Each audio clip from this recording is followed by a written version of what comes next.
जय हिंद साथियों, एक बार फिर आप सभी का हमारे टीकेटी एजुकेशन के इस प्लेटफॉर्म पर आप सभी का स्वागत है। उत्तर प्रदेश री एग्ज़ाम की हमारी आज ये तीसरी क्लास है जीएस की। चलते हैं अपने पहले क्वेश्चन की तरफ साथियों। पहला क्वेश्चन है हमारा, पहली महिला मुख्यमंत्री वर्ष 1963 में नियुक्त की गई थी, उन्होंने किस वर्ष भारतीय राज्य सरकार का नेतृत्व किया था? या दूसरी भाषा में अगर साथियों हम बोलें तो पहली महिला मुख्यमंत्री किस राज्य की थी जो पहली बार वर्ष 1963 में नियुक्त की गई? पहला ऑप्शन हमारा उत्तर प्रदेश, दूसरा तमिलनाडु, तीसरा पश्चिम बंगाल, चौथा असम। तो पहली महिला मुख्यमंत्री वर्ष 1963 में नियुक्त की गई थी, उन्होंने किस वर्ष भारतीय राज्य सरकार का नेतृत्व किया था? तो कौन थी साथियों?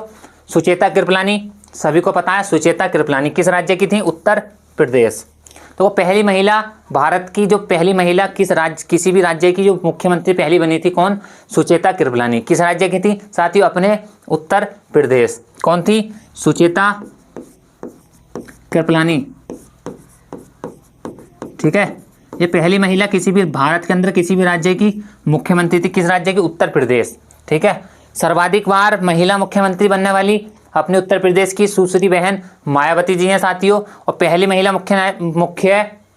मुख्यमंत्री कौन है? सुचेता कृपलानी, लेकिन सर्वाधिक बार बनने वाली महिला मायावती जी। ठीक है, सुचेता कृपलानी। और प्लस पहली महिला राज्यपाल भी पूछा जाता है, देश की पहली महिला या उत्तर प्रदेश की पहली महिला राज्यपाल। तो पहली महिला राज्यपाल कौन है? सरोजिनी नायडू। बहुत अच्छे से। भारत की बात करें या उत्तर प्रदेश की पहली महिला राज्यपाल कौन है? सरोजिनी नायडू। सरोजिनी नायडू। ठीक है साथियों, पहली महिला राज्यपाल भारत की बात करें उत्तर प्रदेश राज्य की, तब कौन है? सरोजिनी नायडू है। पहली महिला मुख्यमंत्री सुचेता कृपलानी है। इनका उपनाम पूछा जाता है भारत कोकिला। भारत कोकिला किसे बोलते हैं साथियों? हम सरोजिनी नायडू को क्या बोलते हैं? भारत कोकिला। ब्रोकन विंग्स इनकी पुस्तक आती है। और पहली महिला यूपीएससी अध्यक्ष साथियों, पहली महिला यूपीएससी अध्यक्ष रोज मिलियन मैथ्यू। रोज मिलियन मैथ्यू, ये पहली महिला यूपीएससी की पहली महिला अध्यक्ष कौन है? रोज मिलियन मैथ्यू। और साथ ही अगर यूपीएससी के वर्तमान में अध्यक्ष की बात करें तो कौन है? मनोज सोनी। वर्तमान में जो यूपीएससी के हेड है साथियों, कौन है? मनोज सोनी।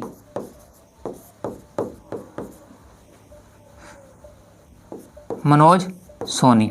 तो पहली महिला मुख्यमंत्री जो 1963 में बनी कौन है? सुचेता कृपलानी, उत्तर प्रदेश की साथियों। पहली महिला राज्यपाल भारत की या उत्तर प्रदेश की बात करें, सरोजिनी नायडू, जिन्हें हम किस नाम से जानते हैं? भारत कोकिला के नाम से। पहली महिला यूपीएससी अध्यक्ष रोज मिलियन मैथ्यू। वर्तमान में अध्यक्ष कौन है यूपीएससी के? तब हमारे मनोज सोनी। ठीक है, चलते हैं नेक्स्ट क्वेश्चन की तरफ। नेक्स्ट क्वेश्चन है साथियों हमारा, भारत के किस राज्य का अधिकतम वन आच्छादित है? मतलब भारत के किस राज्य में सर्वाधिक वन है? पहला ऑप्शन है केरल, महाराष्ट्र, उत्तर प्रदेश, चौथा है हमारा मध्य प्रदेश। तो सर्वाधिक वनों की बात करें साथियों, तो सर्वाधिक वन या वनों का प्रदेश भी बोलते हैं किसे हम? मध्य प्रदेश को। ठीक है, जो एमपी है, सर्वाधिक जो वन है हमारे किस राज्य में पड़ते हैं? मध्य प्रदेश। ठीक है, सर्वाधिक वन किस राज्य में पड़ते हैं? मध्य प्रदेश। तो मध्य प्रदेश को हम बोलते हैं साथियों वनों का प्रदेश। ठीक है, नदियों का मायका भी किसे बोलते हैं? मध्य प्रदेश को। भेड़ियों का प्रदेश,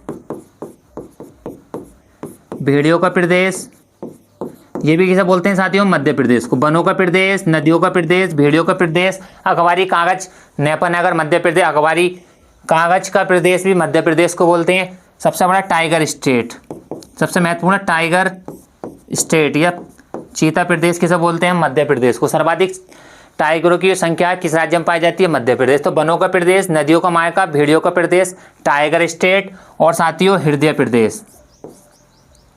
हृदय प्रदेश भी हम किसे बोलते हैं? मध्य प्रदेश। ठीक है, सर्वाधिक टाइगरों की संख्या मध्य प्रदेश में, वनों की संख्या मध्य प्रदेश। ठीक है, मध्य प्रदेश का शहर इंदौर लगातार 5वीं 6ठी बार जीता है सबसे भारत का स्वच्छ शहर, सबसे सर्वाधिक स्वच्छ शहर, सर्वाधिक स्वच्छ ये साफ शहर भारत का कौन सा? इंदौर। कहाँ पड़ता? मध्य प्रदेश। ठीक है, इंदौर के अंदर मध्य प्रदेश। देखो सर्वाधिक वन हमारे मध्य प्रदेश में है और सबसे कम, क्या साथियों, सबसे कम वन, सबसे कम वन वाला राज्य तो कौन सा? हमारा हरियाणा। ठीक है, सबसे कम वन वाला राज्य हमारा हरियाणा है, सर्वाधिक वन वाला क्षेत्र हमारा मध्य प्रदेश है। महाराष्ट्र साथियों सर्वाधिक प्याज उत्पादन करने वाला भारत का राज्य महाराष्ट्र है, सर्वाधिक प्याज महाराष्ट्र के अंदर है। सर्वाधिक चीनी मिलें, सर्वाधिक चीनी मिलें वो भी कहाँ? हमारे महाराष्ट्र के अंदर है। सर्वाधिक गेहूं और गन्ना उत्पादक, अगर गेहूं की प्रति हेक्टेयर की बात करें तो पंजाब है साथियों, लेकिन उत्पादन की बात करें सर्वाधिक गन्ना और गेहूं तो हमारे उत्तर प्रदेश, गेहूं और गन्ना उत्तर प्रदेश। सर्वाधिक रबड़ उत्पादन किस राज्य में होता है? सर्वाधिक रबड़ तब केरल। और सर्वाधिक साक्षरता वाला स्टेट भी कौन सा? हमारा केरल।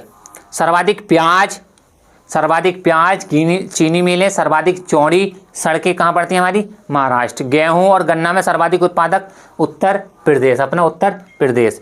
चलते हैं नेक्स्ट क्वेश्चन की तरफ साथियों। अगला क्वेश्चन है हमारा, भारत के संविधान का मूल दस्तावेज किसके द्वारा लिखा गया?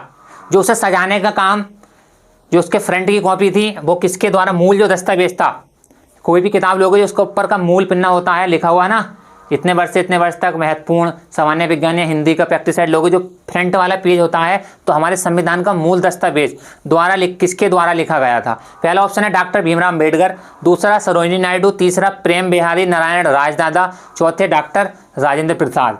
तो संविधान का जो मूल दस्तावेज है, देखो लिखने का काम किसका है? हमारे doctor B are Ambedkar ji का है। और मूल दस्तावेज या सजाने का, उसके पृष्ठों को जो सजाने का काम करा गया था तो यह किसके द्वारा लिखा गया था? प्रेम बिहारी नारायण रायजादा के द्वारा। यह हमारे संविधान का मूल दस्तावेज तैयार करा था किसने? प्रेम बिहारी नारायण रायजादा। और साथियों किस शैली में? इटैलिक। किस शैली में करा था? इटैलिक। ठीक है, इटैलिक शैली में इनके द्वारा इसे सजाने का कार्य किया गया, प्रेम बिहारी नारायण रायजादा। और संविधान के प्रत्येक पेज पर मोहर जो है किसकी है? संविधान के प्रत्येक पेज पर मोहर किसकी है? हाथी की। ठीक है, मोहर जो है संविधान के पेज पर या संविधान पर किसकी मोहर है? हमारे हाथी की मोहर है साथियों। किसके द्वारा सजाने का काम किया जाता? प्रेम बिहारी नारायण रायजादा के द्वारा मूल दस्तावेज तैयार होता। लिखा किसने? डॉक्टर भीमराव अम्बेडकर। कितने देशों के संविधान से हमने कुछ ना कुछ अपने देश के संविधान में लिया? तो 10 देशों के संविधान से हमने, ठीक है साथियों, 10 देशों के संविधान से हमने थोड़ा थोड़ा अपने संविधान में ग्रहण करा है या कॉपी की है। ठीक है, 10 देशों के संविधान से हमने कुछ ना कुछ ग्रहण किया है साथियों अपने भारतीय संविधान में। ठीक है ना। और एक और आता है, ऋग्वेद मंडल में कितनी पुस्तक हैं? तो 10 पुस्तक हैं। मंडल जितने मंडल है इतनी पुस्तक पूछा जाता है। ऋग्वेद के कुल कितनी पुस्तक है? तो 10। ठीक है, और 10 ही देशों से हमने क्या अपने संविधान में कुछ ना कुछ ग्रहण करा है, ली है कुछ ना कुछ टॉपिक। चलते हैं नेक्स्ट क्वेश्चन की तरफ। अगला क्वेश्चन है साथियों हमारा, कौन सा उत्तर प्रदेश का सबसे पुराना विश्वविद्यालय है? उत्तर प्रदेश का सबसे पुराना विश्वविद्यालय कौन सा है? पहला ऑप्शन है हमारा अलीगढ़ मुस्लिम विश्वविद्यालय साथियों, दूसरा बनारस हिंदू विश्वविद्यालय, तीसरा महात्मा गांधी विश्वविद्यालय, चौथा है इलाहाबाद केंद्रीय विश्वविद्यालय। तो उत्तर प्रदेश का सबसे पुराना विश्वविद्यालय की बात चल रही है, कौन सा है हमारा? इलाहाबाद केंद्रीय विश्वविद्यालय। इलाहाबाद केंद्रीय विश्वविद्यालय 1877 में इसकी स्थापना हो जाती है। ठीक है, 75-77। और इसे हम बोलते हैं, एक नाम और है इसका ही उपनाम, इलाहाबाद, उत्तर प्रदेश का इलाहाबाद विश्वविद्यालय सबसे पुराना है। इसका एक आता है उपनाम, या इसे हम बोलते हैं क्या? पूरब का ऑक्सफोर्ड। ऑक्सफोर्ड यूनिवर्सिटी एक साथी, तो इसे बोलते हैं पूरब का ऑक्सफोर्ड। ठीक है, पूरब का ऑक्सफोर्ड। बनारस हिंदू विश्वविद्यालय की स्थापना 1916 में की जाती है, इसकी अलीगढ़ 1920। देखो जब अलीगढ़ विश्वविद्यालय बना तब इसका पहले 1877 में नाम था oriental Muslim college. Oriental Muslim college के नाम से अलीगढ़ विश्वविद्यालय की स्थापना होती है 1877 में। सर सैयद अहमद खां के बहुत ज़्यादा इनका योगदान रहता है, जिनके द्वारा होती है सर सैयद अहमद खां।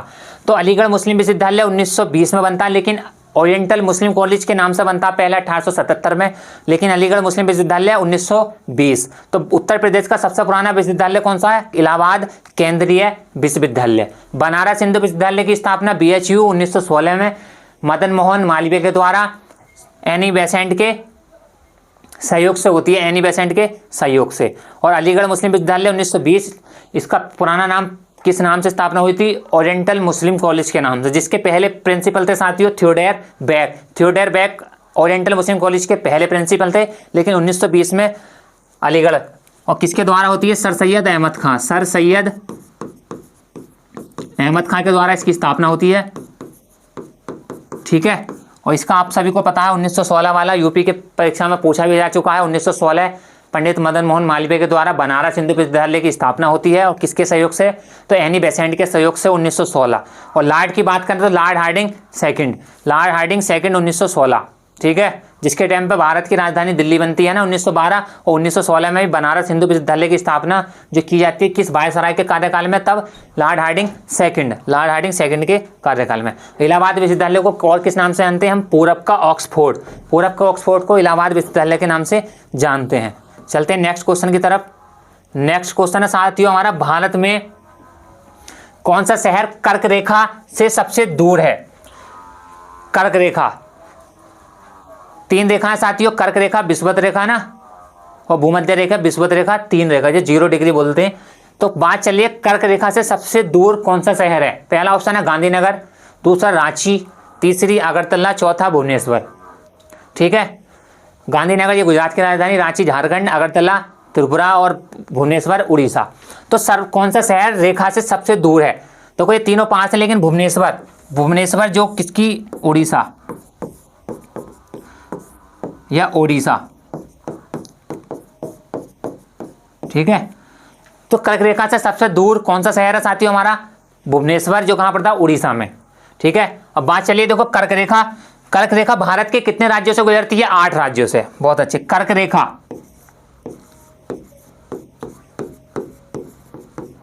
ठीक है, कर्क रेखा भारत के कितने राज्यों से गुजरती है? तो साथियों 8 राज्यों से गुजरती है। पहला राजस्थान, दूसरा गुजरात, तीसरा हमारा मध्य प्रदेश, चौथा हमारा छत्तीसगढ़, झारखंड,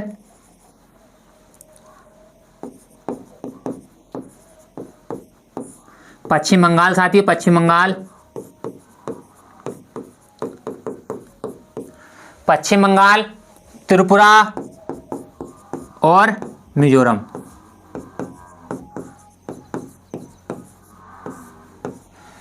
एक, दो, तीन, 4, 5, 6, 7, 8 पूछा जाता है कर्क रेखा भारत के कितने राज्यों से गुजरती है?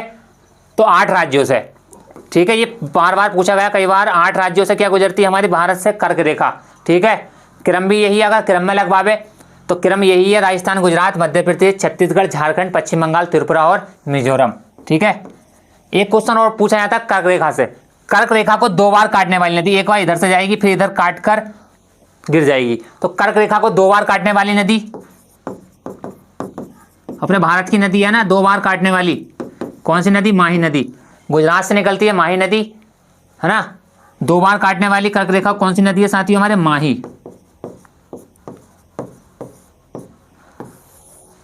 कर्क रेखा भारत के कितने राज्यों से गुजरती है? 8। और 2 बार काटने वाली नदी कौन सी है कर्क रेखा को? जो अहमदाबाद के यहाँ से 5 से निकली, गुजरात में 2 बार काटेगी, कौन सी नदी है? माही नदी। तो कर्क रेखा को 2 बार काटने वाली माही नदी कितने भारत के राज्यों से गुजरती है कर्क रेखा? 8। और एक आती है मानक समय रेखा 82.5 डिग्री, एक आती है 82.5 डिग्री मानक समय रेखा भारत की, है ना। भारत के 2 राज्यों का समय बराबर करने के लिए जो खींची गई है इलाहाबाद के नैनी से, मिर्जापुर के समीप से साथियों, गुजरात और अरुणाचल प्रदेश, इन दोनों राज्यों में 2 घंटे का अंतर है। अगर वहाँ सबसे पहले सन जो निकलता है सूर्य हमारा, वो कहाँ से? अरुणाचल प्रदेश से। तो वहाँ अगर बच्चा 7 बजे स्कूल जाएगा तो गुजरात में 9 बजे। तो उन दोनों को जो टाइमिंग बराबर करने के लिए खींची गई है कौन सी? भारत की मानक समय रेखा 82.5 डिग्री और कितने राज्यों से गुजरती है? 5। ठीक है, 5 राज्यों से गुजरती है, जिनके पीछे 3 के पीछे प्रदेश है, उत्तर प्रदेश, आंध्र प्रदेश, है ना, छत्तीसगढ़, उड़ीसा। 3 ऐसे राज्य जिनके पीछे प्रदेश आएगा, बाकी 2 छत्तीसगढ़, उड़ीसा। तो 82.5 मानक समय रेखा है, वो 5 राज्यों से गुजरती है, और कर्क रेखा 8 राज्यों से गुजरती है। ठीक है, और सर्वाधिक इससे दूर भुवनेश्वर। कौन सा शहर कर्क रेखा से दूर है? तो भुवनेश्वर। और कौन सी राजधानी? तो गांधीनगर, रांची, 2 राजधानी हैं जो कर्क रेखा के बिल्कुल समीप स्थित हैं। कौन सी? गांधीनगर गुजरात की और झारखंड की रांची। ठीक है, आगे चलते हैं नेक्स्ट क्वेश्चन पर साथियों।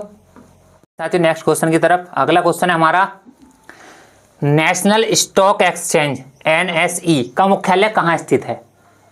नेशनल स्टॉक एक्सचेंज, देखो साथियों शेयर बाजार में चलते हैं जो हमारे स्टॉक एक्सचेंज है। तो नेशनल स्टॉक एक्सचेंज का मुख्यालय कहाँ स्थित है? पहला ऑप्शन है चेन्नई, दूसरा दिल्ली, तीसरा मुंबई, चौथा बेंगलुरु। तो नेशनल स्टॉक एक्सचेंज पूरे भारत का सबसे बड़ा स्टॉक एक्सचेंज और पूरे एशिया का सर्वाधिक सबसे बड़ा स्टॉक एक्सचेंज कौन सा? हमारा नेशनल स्टॉक एक्सचेंज। तो इसका मुख्यालय साथियों कहाँ है? मुंबई। इसका मुख्यालय कहाँ पड़ता है? हमारा मुंबई, है ना। NSE शॉर्ट में लिखेंगे NSE, नेशनल स्टॉक एक्सचेंज। तो इसकी स्थापना होती है वर्ष 1992 में। इसका हेडक्वार्टर कहाँ साथियों? जो पूछा गया मुख्यालय इसका कहाँ पड़ता है? मुंबई। ठीक है, भारत का सबसे बड़ा, क्या? भारत का सबसे बड़ा, भारत का सबसे बड़ा स्टॉक एक्सचेंज, सबसे बड़ा स्टॉक एक्सचेंज कौन सा है? NSE। हेडक्वार्टर 1992 में इसकी स्थापना होती है। हेडक्वार्टर कहाँ है साथियों? मुंबई। और किस समिति की सिफारिश पर? समिति फेरवानी।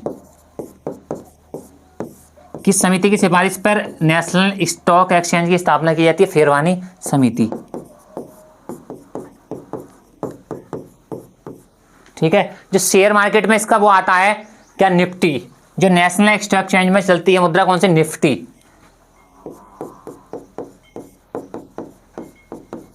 ठीक है, जो यहां चलता है हमारा क्या?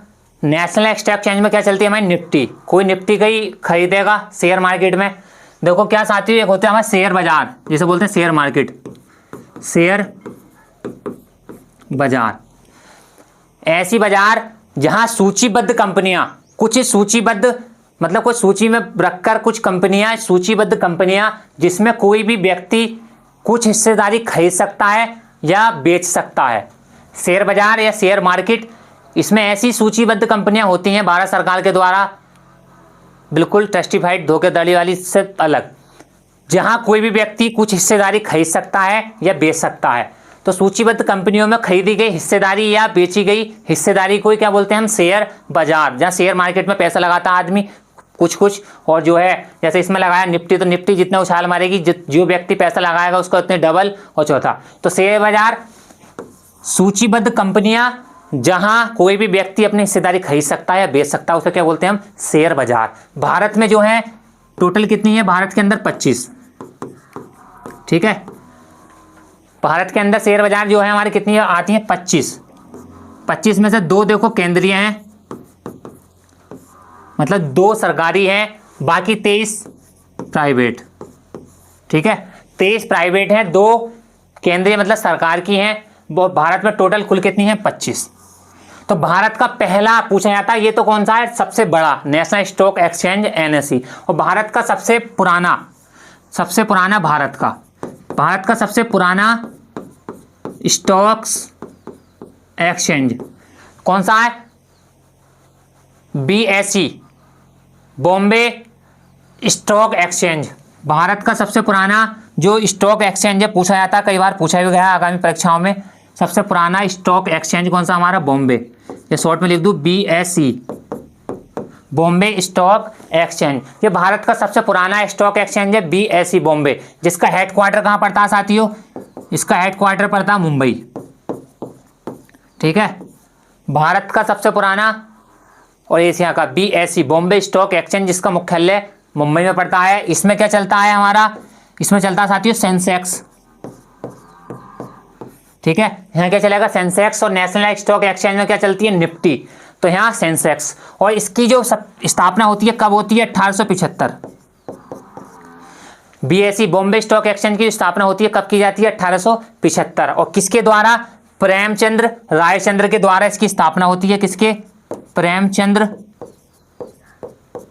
रायचंद्र। इसकी संस्थापक कौन है? तो भारत का सबसे पुराना, एशिया का सबसे पुराना स्टॉक मार्केट, ये स्टॉक शेयर मार्केट में जो चलता है कौन सा? Bombay stock exchange.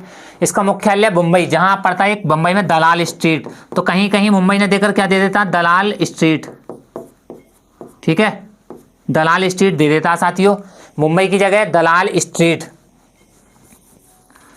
कभी कभी मुंबई ने देकर क्या देता हमें? दलाल स्ट्रीट, जो एक जगह का नाम पड़ता है मुंबई में, दलाल स्ट्रीट। ठीक है, भारत का सबसे पुराना बॉम्बे स्टॉक एक्सचेंज, जिसका मुख्यालय मुंबई है, दलाल स्ट्रीट। किसके द्वारा स्थापना होती है? प्रेमचंद रायचंद्र के द्वारा 1875। क्या चलता है यहाँ? सेंसेक्स। ठीक है, भारत में टोटल कितने? 25, 2 सरकारी और 23 प्राइवेट हैं। और शेयर बाजार सूचीबद्ध कंपनियां होती हैं जहां कोई व्यक्ति कुछ हिस्सेदारी खरीद सकता है और बेच सकता है, उसे क्या बोलते हैं? शेयर मार्केट या शेयर बाजार। और साथियों इन सभी पर जितने भी व्यक्ति इसमें कंपनी में हिस्सेदारी खरीदने में लगाते हैं पैसा या पूंजी, तो उसकी देखभाल के लिए कौन काम करती है संस्था? हमारी SEBI, central exchange board of India. वर्ष 1988 में इसकी स्थापना होती है। किसकी? सेबी की, central exchange board of India. ये सभी के द्वारा जितने भी व्यक्ति इसमें पैसा लगाते हैं अपनी पूंजी या खरीदते हैं हिस्सेदारी, तो उन सभी के पैसों पर जो नजर रखती है, धोखाधड़ी किसी के साथ ना घटित हो, कौन रखती है? सेबी। इसकी स्थापना 1988 में होती है साथियों, 1988 में सेबी की स्थापना होती है। इसका काम ही यही है, शेयर मार्केट पर नजर रखना, कोई भी किसी के साथ धोखाधड़ी ना हो या किसी का पैसा लेकर कोई कंपनी ना भागे। तब इस पर नजर कौन रखता है? शेयर मार्केट पर सेबी। 1988 में जब साथियों इसकी स्थापना होती है 1988 में, तब ना तो ये वैधानिक थी ना ही संवैधानिक थी। 1992 में इसका एक एक्ट आता है। कब? 1992 में। ठीक है, 1992 में एक्ट आता है। 1992 में एक्ट आने के बाद ये क्या बन जाती है? वैधानिक और संवैधानिक। ठीक है, 1992 में संवैधानिक और वैधानिक बन जाती है SEBI, central exchange board of India. 1988 में स्थापना होती है। जब इसकी स्थापना हुई, मुख्यालय भी कहाँ? सेबी का मुंबई। बहुत अच्छे, तो इसका मुख्यालय भी कहाँ पड़ता है? मुंबई में, है ना, मुंबई में इसका मुख्यालय सेबी का भी। तो शेयर बाजार पर जो नजर रखता है कौन रखता है? सेबी। 1988 में स्थापना होती है। जब स्थापना हुई तब ना ये वैधानिक थी ना संवैधानिक। एक्ट कब पास हुआ? 1992 में, जब जाके वैधानिक या कानूनी बनी। ठीक है, और पूछ ले दुनिया का सबसे पुराना स्टॉक एक्सचेंज, दुनिया का सबसे पुराना, तो दुनिया का सबसे पुराने की बात करें, अगर बात करें विश्व में दुनिया की, तो एम्स्टर्डम स्टॉक एक्सचेंज दुनिया का सबसे पुराना। ठीक है, विश्व का सबसे पुराना जो स्टॉक शेयर मार्केट में है स्टॉक एक्सचेंज कौन सा है? Amsterdam stock exchange. और किस देश में पड़ता है साथियों? नीदरलैंड। ठीक है, दुनिया का सबसे पुराना एम्स्टर्डम स्टॉक एक्सचेंज कहाँ पड़ता है? नीदरलैंड में। भारत का सबसे पुराना बीएसई 1875 में स्थापना होती है प्रेमचंद रायचंद्र के द्वारा। यहाँ से क्वेश्चन कई बार पूछा गया है। इसका मुख्यालय दलाल स्ट्रीट, और अभी आगामी परीक्षाओं में नेशनल स्टॉक एक्सचेंज ही पूछा गया था। इसका मुख्यालय मुंबई में, उसका मुख्यालय है। 1992 में स्थापना होती है। किस समिति की सिफारिश पर? फेरवानी। और यहाँ क्या चलता है? निफ्टी। और बीएसई में क्या चलता है? सेंसेक्स। तो ठीक है, ये शेयर बाजार है। आज के बाद तुम्हें इससे जो भी संबंधित क्वेश्चन आएंगे कहीं भी देखने की या घबराने की कोई जरूरत नहीं है, बिल्कुल यहाँ सब क्लियर है। नेशनल स्टॉक एक्सचेंज भारत का सबसे बड़ा है। ठीक है, 1992 में स्थापना होती है। भारत का सबसे पुराना BSE Bombay stock exchange 1875 Mumbai. इन सब पर नजर कौन रखता है? शेयर बाजार में सेबी। और शेयर बाजार क्या है? ऐसी सूचीबद्ध कंपनियां होंगी सरकार की तरफ से जहां कोई भी हम जाके अपनी हिस्सेदारी खरीद सकते हैं ना। और मुंबई 7 टापुओं का शहर मुंबई को बोलते हैं साथियों। इसका पुराना नाम क्या था? बम्बई। और बम्बई के वास्तुकार की बात करें, गेनार्ड लोंगियर। गेनार्ड लोंगियर। देखो साथियों, बम्बई अपने भारत की बम्बई अंग्रेज और पुर्तगाली से दहेज में देकर खेलते हैं, खेल है ना, सभी ने पढ़ा भी होगा। चार्ल्स की शादी में ना, चार्ल्स राजकुमार था, ब्रिटिश राजकुमार चार्ल्स और पुर्तगाली रानी थी कैथरीन बिगरंजा। उसकी शादी में मुंबई ने दहेज में दे देते हैं। हाँ, मुंबई हमारा, लेकिन दहेज में आपस में ये ले रहे हैं ना। बहुत लूटा है साथियों हम भारत को। सभी को पता, भारत को पहले क्या बोलते थे? सोने की चिड़िया, स्पाइरल ऑफ किलो, है ना। तो भारत को बोलते थे सोने की चिड़िया। बहुत अपार संपत्ति थी भारत के पास। वर्ष 712 मोहम्मद बिन कासिम का आक्रमण होता है पहला 712 में।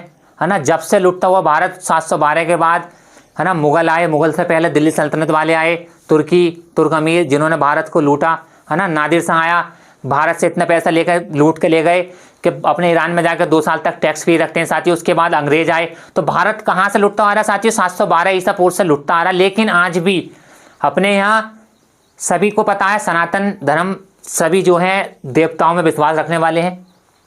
प्रत्येक भारतीय देवताओं में विश्वास रखता है। उन्हीं देवताओं की, अपनी जो भारत देश की भूमि है वो सभी देवताओं बहुत ही अच्छी मानी गई है ना।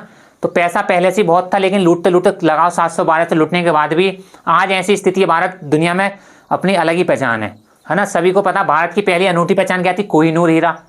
कोई लूट के ले गया, कोई अपने ताज में लगवा रहा साथियों, कोई अपने सिंहासन में जड़ रहा। भारत की संपत्ति, बहुत पैसा था भारत पे। चलते हैं नेक्स्ट क्वेश्चन की तरफ। सभी को पता है गुलाम बनने का कारण भी, जब आपस में लड़ेंगे तो गुलामी बनेंगे, तो सभी को एक रहना पड़ेगा जो हम पे अधिकार अपना ना जमाए, है ना। बहुत बड़े बड़े महान पुरुषों का बहुत तगड़ा योगदान रहा है भारत को आज़ाद कराने में, ना आज भी हम अंग्रेजों के गुलाम होते, है ना। तो ऐसी कोई भी कंडीशन ना बनाओ को भारत दिन रात तरक्की, जो मोदी जी का सपना है 2047 भारत विकसित भारत, है ना, साकार हो बिल्कुल। अगला क्वेश्चन है साथियों, कौन सी नदी भारत में ब्रह्मा घाट पर कर्णाली नदी से निकलती है और घाघरा नदी का निर्माण करती है? तो कौन सी नदी भारत में ब्रह्मा घाट पर कर्णाली नदी से मिलती है और घाघरा नदी का निर्माण करती है? पहला ऑप्शन राप्ती, दूसरा गंडक, तीसरा शारदा, चौथा सरयू। तो जो भारत में ब्रह्मा घाट पर कर्णाली नदी से मिलती है, कौन सी नदी? हमारी शारदा। शारदा कौन से 2 देशों में बहती है? नेपाल और भारत।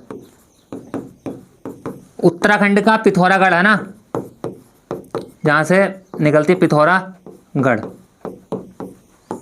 शारदा नदी के 2 नाम और है, एक काली नदी और एक महाकाली नदी। काली नदी भी इसी बोलते हैं साथियों, या महाकाली नदी, ठीक है। एक पत्थर है शालिग्राम पत्थर, जो राम मंदिर बनवाने के लिए पत्थर आया था, शालिग्राम मंदिर, वो पत्थर कहाँ से आया था? नेपाल, है ना। तो यही शारदा नदी के पास में पाया जाता शालिग्राम पत्थर, जो राम मंदिर के लिए आया था। शारदा नदी नेपाल और भारत में बहती है ना। उत्तर प्रदेश की सर्वाधिक ऊंचाई पर स्थित नहर भी कौन सी है? उत्तर प्रदेश की सर्वाधिक ऊंचाई पर नहर, तो शारदा नहर। उत्तर प्रदेश की सर्वाधिक लंबी नहर है हमारी शारदा नहर। उत्तर प्रदेश की सबसे पुरानी नहर है पूर्वी यमुना नहर, जो शाहजहां के टाइम 1631 में बनती है ना। तो उत्तर प्रदेश की सबसे पुरानी नहर पूर्वी यमुना नहर, जो शाहजहां द्वारा खुदवाई गई। और उसके बाद सबसे अधिक ऊंचाई पर स्थित रामगंगा नहर, और सबसे बड़ी उत्तर प्रदेश की सबसे लंबी नहर कौन सी है साथियों? शारदा नहर। और भारत की सबसे लंबी नहर की बात करें तो इंदिरा गांधी नहर, है ना, इंदिरा गांधी नहर भारत की सबसे बड़ी नहर है। उत्तर प्रदेश की सबसे बड़ी नहर पड़ती है शारदा नहर। उत्तर प्रदेश की सबसे पुरानी पूछे तो पूर्वी यमुना नहर। उत्तर प्रदेश की सबसे अधिक ऊंचाई पर पूछे तो रामगंगा नहर, ठीक है साथियों। तो शारदा नहर ये नेपाल और भारत, जो ब्रह्मा घाट पर कर्णाली नदी से मिलती है, घाघरा नदी पर शारदा नदी, है ना। अब है सरयू नदी। तो सरयू नदी किनारे कौन सा? अयोध्या। अयोध्या का पुराना नाम की बात करें तो अयोजसा। अयोध्या का पुराना नाम अयोजसा। राप्ती नदी किनारे क्या बसा हुआ है हमारा? गोरखपुर, नाथों की नगरी गोरखपुर, ठीक है। खिचड़ी मेला कहाँ लगता है साथियों? खिचड़ी मेला गोरखपुर। राप्ती नदी किनारे हमारे कौन सा है? गोरखपुर, नाथों की नगरी। गीता प्रेस कहाँ की फेमस है? गीता प्रेस गोरखपुर की। सरयू नदी किनारे अयोध्या और राप्ती नदी किनारे गोरखपुर। गंडक, ये भी हमारी नेपाल, जो गंडक नदी है ना, जिसका हमें वैदिक सभ्यता में भी देखने को नाम मिलता है, किसका? गंडक नदी का। चलते हैं नेक्स्ट क्वेश्चन की तरफ। अगला क्वेश्चन है हमारा, मानव नेत्र का रंग नेत्र के कहाँ या किस भाग में मौजूद वर्णक पर निर्भर करता है? जो मानव नेत्र का रंग है, आपने देखा होगा किसी की आंखें जो होती हैं थोड़ी कुंजी टाइप की, किसी की ब्लू। तो ब्लू जो आई जो होता है हमारा, ये अंदर जो होती है आँख के, जैसे ऐश्वर्या राय है, तो ये अधिक सुंदर, और आदमी की जो सुंदरता है, महिला की सुंदरता अधिक कर देता है ना। जिसकी जो वो होती है हमारी ब्लू, ये अंदर, किसी का हल्का लोहरा सा होता है। तो मानव नेत्र का रंग नेत्र के किस भाग में मौजूद वर्णक पर निर्भर करता है? पहला ऑप्शन है पुतली, दूसरा कार्निया, तीसरा है मुख्य लेंस। मुख्य लेंस नहीं है, मुख्य लेंस, ठीक है। तो मानव नेत्र का रंग जो किस पर निर्भर करता है? पुतली पर। जैसे बोलते हैं साथियों क्या? आइरिस, है ना। आइरिस किसे बोलते हैं, पुतली को। तो ये आँख का जो भी कंट्रोल है हमारा, पुतली से बहुत बड़ा आँख का जो सपोर्ट है, वो पुतली बहुत बड़ी सपोर्ट है आँख की, सभी को पता, ढक लेती है ना बहुत सारी चीज़ें। सुरक्षा भी जो माना है, सबसे ज़्यादा सुरक्षा जो आँख को देती है कौन, पुतली आइरिस। तो जो मानव नेत्र का रंग है, कई बार परीक्षा में पूछा गया है और परीक्षा के नज़र से अति महत्वपूर्ण भी है, ठीक है। मानव नेत्र का रंग नेत्र के किस भाग पर, पुतली या ये होती है पुतली आइरिस पर निर्भर करती है। प्लस जब किसी का आँख का प्रत्यारोपण, आँख किसी को डोनेट की जाती है, तब कौन सा भाग दान किया जाता है, तो कार्निया, सही है। आँख का प्रत्यारोपण, ठीक है, ऑपरेशन में आँख का कौन सा भाग दिया जाता है, तब हम इसमें कौन सा भाग डोनेट करते हैं, दान में दिया जाता है कार्निया, ठीक है। ना कि पूरा आँख निकाल कर दूसरे के आँख में शिफ्ट करते, कौन सा भाग दिया जाता है, कार्निया, ठीक है। अब बात चलिए मुख्य लेंस की, आँख की लेंस की। साथियों आँख में जो लेंस होता है, कौन सा लेंस काम करता है हमारी आँख में, उत्तल लेंस। कौन सा लेंस हमारी आँख में काम करता है, उत्तल लेंस, ठीक है। जितनी आँख को तुम लेंस हमारा सिकुड़ेगा तो दूर की वस्तु हमें क्या दिखाई देगी, छोटी दिखाई देगी, और जितना वो खुलेगा, जितना लेंस खुलेगा, खुलने के बाद दूर की वस्तु हमें बड़ी दिखाई देगी। जितनी आँख लेंस छोटा होएगा तो दूर की वस्तु हमें छोटी दिखाई देगी। तो मानव लेंस आँख में जो मानव आँख में ना कौन सा लेंस काम करता है, उत्तल लेंस, ठीक है। कितने पिक्सल का होता है, तो 576 मेगापिक्सल का, ठीक है। आंख में जो लेंस कितने पिक्सल का काम करता है, 576 मेगापिक्सल का लेंस काम करता है अपनी आंख में। और मानव का जो नेत्र का रंग है वो किस पे निर्भर करता है, पुतली या आइरिस पे। और कौन सा भाग डोनेट कराया जाता है, दिया जाता है ऑपरेशन के द्वारा, तो कार्निया। ये दोनों पोर्शन पूछे जाते हैं। लेंस, मानव नेत्र में कौन सा लेंस काम करता है, उत्तल लेंस, है ना, उत्तल लेंस। वाहनों के जो पीछे का दृश्य देखने के लिए भी कौन सा लेंस का प्रयोग होता है, उत्तल लेंस का, ठीक है। नाई के हैं दर्पण में देखते हैं, वो हमारा अवतल लेंस होता है। अगर तुम उत्तल लेंस में अपना चेहरा देखोगे तो थोड़ा सा चपटा दिखाई देगा, अजीब गरीब, है ना। किसी भी बस या ट्रक का शीशे के पीछे शीशे में तुम देखना अपनी शक्ल तो थोड़ी चपटी सी दिखाई देगी, है ना। और कान का डॉक्टर, आँख का डॉक्टर जो कौन सी लेंस प्रयोग करता है, सभी को कमेंट करके बताना। कान के डॉक्टर, आँख के डॉक्टर ना किस लेंस का प्रयोग करते हैं। चलते हैं नेक्स्ट क्वेश्चन की तरफ। अगला क्वेश्चन है हमारा, केंद्रीय विश्वविद्यालय बाबा साहब विश्वविद्यालय विधा किस, एक मिनट रुको,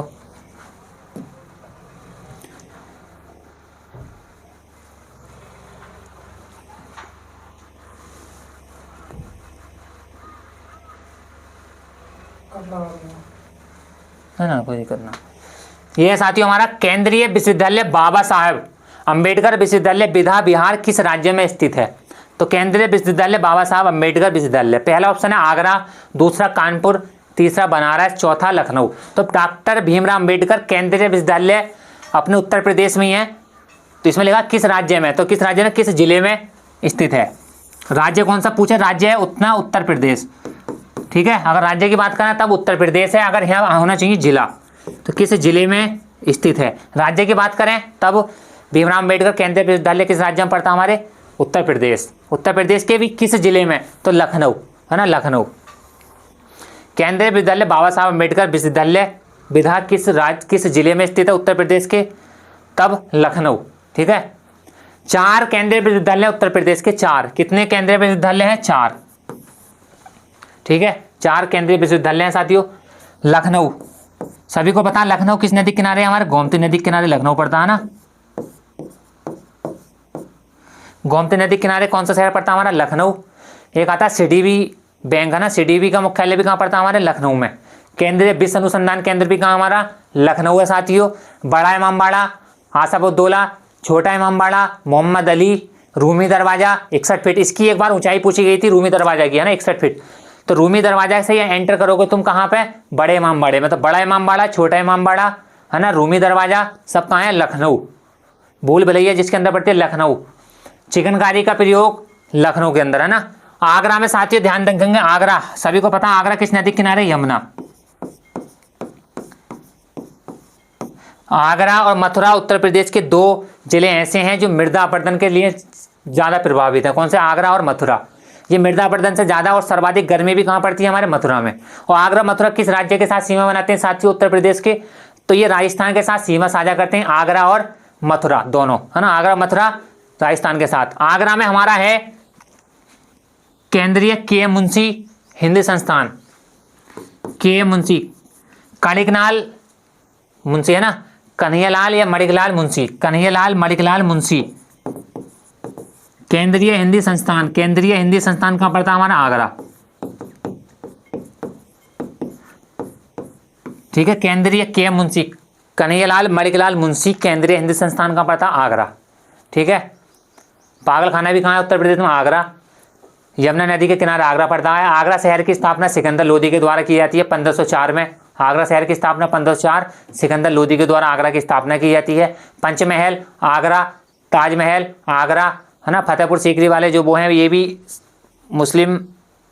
आगरा जो जाना जाता है किसके लिए? सुलह कुल उत्सव, हिंदू मुस्लिम एकता का प्रतीक है सुलह कुल उत्सव, जो कहाँ लगता है? आगरा। और उत्तर प्रदेश का सबसे बड़ा पशु मेला बटवेश्वर, बटेश्वर पशु मेला कहाँ लगता है? आगरा। बटेश्वर पशु मेला भी कहाँ लगता है साथियों? आगरा। कानपुर किस नदी किनारे? गंगा। कानपुर किस नदी किनारे साथियों? तो गंगा नदी के किनारे कानपुर है। उत्तर प्रदेश की वित्तीय राजधानी कानपुर पड़ती है। राष्ट्रीय राजमार्गों को चौराहा कानपुर पड़ता है। उत्तर भारत का मैनचेस्टर भी किसे बोलते हैं? कानपुर को बोलते हैं। जेके बिरला मंदिर, झुग्गीलाल कमलापति मंदिर जो राधा कृष्ण का मंदिर है वो भी कहाँ? कानपुर। जेके हॉस्पिटल भी कहाँ पड़ता है साथियों? कानपुर। केंद्रीय चर्म संस्थान, राजकीय चर्म संस्थान कहाँ है हमारे? कानपुर के अंदर है ना। कानपुर 1925 कांग्रेस अधिवेशन की अध्यक्षता कौन करती हैं? सरोजिनी नायडू। 1925 कानपुर कांग्रेस अधिवेशन की अध्यक्षता भी कौन करती हैं? सरोजिनी नायडू है ना। कानपुर। राष्ट्रीय राजमार्गों को चौराहा भी हमारा क्या है? कानपुर। उत्तर भारत का मैनचेस्टर ये भी साथियों कानपुर। आगे चलते हैं नेक्स्ट क्वेश्चन पर।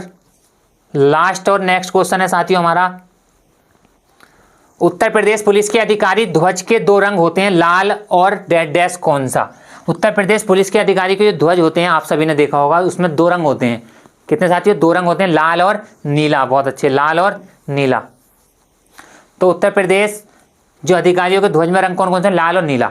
देखो उत्तर प्रदेश पुलिस, पूरे उत्तर प्रदेश भारत की ना होकर विश्व का सबसे बड़ा पुलिस बल है। भारत का ना होने के साथ साथ विश्व का सबसे बड़ा पुलिस बल उत्तर प्रदेश पुलिस है ना। तो पुलिस के जो अधिकारी ध्वज में दो रंग होते हैं, कौन कौन से? लाल और नीला।